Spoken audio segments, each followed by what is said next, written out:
Hi everyone, it's Lynn from Devine Central. I am here with your May 2023 tarot readings.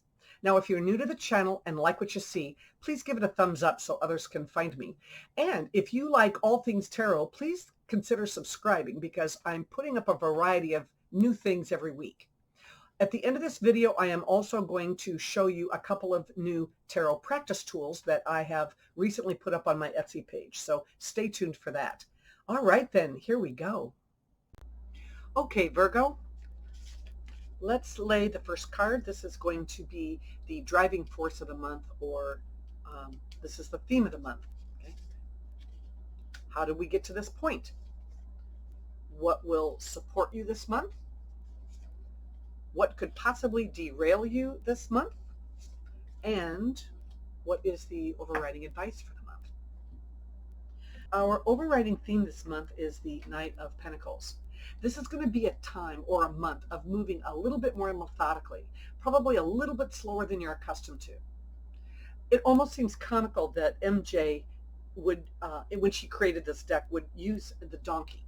Okay? This is about a stubborn creature who's keeping his head down, but yet still keeping his eye on the ball. Now, what led up to this moment or this month? Let's call it the Five of Swords moment. Okay? Sometimes we feel like everything we do in life is a struggle or a fight. You know, we encounter small battles like, you know, the barista giving us the wrong coffee, or, you know, the professor giving us a bad grade. But there also could be larger ones like dealing with family issues and financial conflicts. This card to me has a passive aggressive nature to it. So I'm betting you know exactly what I mean when I say letting your reactions to things drag you back and forth like a seesaw. But hey, while you're keeping your head down this month, you might want to take a good hard look at what role you played in the situations that brought you to the point where you felt like you had to keep your head down. So what will support us this month? Good news, it's the Wheel of Fortune. Yay! Typically, when we have a string of I don't know, bad events that happen, it's payback from the universe for previous bad acts. Now, karma can be a really powerful thing because whatever we put out there, it comes back to us, whether it's good or bad. Personally, I believe in paying things forward, even if nobody asks me to. I know that I am not perfect, and there's going to be times when I'm going to deserve a bitch slap from the universe, and well, I'm just hoping to lessen my experience by having a few credits in my coffer. You think about that for a minute. You know, if you're going to make good and bad choices in life, which we all do, you know, in the end, it really is the universe that keeps perfect score.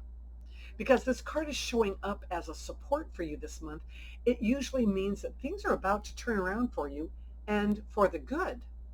So that's great news. So what could possibly derail us this month? We have the King of Swords. Now, swords are about our thoughts, and they're about how we communicate our thoughts. So we know this king to be a very fair and impartial judge. And while we can't control others, we can control how we judge their interactions with us and how we respond accordingly. That's what the universe pays attention to, you know, our response. So don't be so quick to judge other people. Just remember that the universe is watching them too. So, you know, whatever they throw at us, well, someone else will be judging them. It shouldn't be us. So our guidance this month comes from the Eight of Swords. It's easy to feel like a victim when things aren't going our way. However, when I see this card, I'm reminded that I'm the one that got myself into it, and now I'm the one that's going to have to get myself out. Now this month, you've got the energy of the King of Swords on your side. You know, he brings clarity and strategy to just about any situation. So rather than looking at whatever comes your way, whatever challenge that you might be up against this month, rather than looking at it with a defeatist attitude, try to balance that stinking thinking with, I don't know, what do you have to offer the universe as an amends? You will be amazed at how positive thinking will lead you out of the darkness. Have a great month. So before I sign off, I wanted to show you the two newest entries in my Etsy shop. Now, if you're like me, when you first started out, you were sitting by yourself and probably couldn't come up with enough questions to really put in a good practice. And this 600 questions for your tarot practice will do it for you. I have it designed in a format that you can literally cut up, bag, and put in a little, zippered bag or something to carry around with you, and you'll never run out of questions. And I've also put up a 3-card tarot practice workbook. Now, it's got 100 3-card spreads, 2 per page, with room for you to write your interpretations.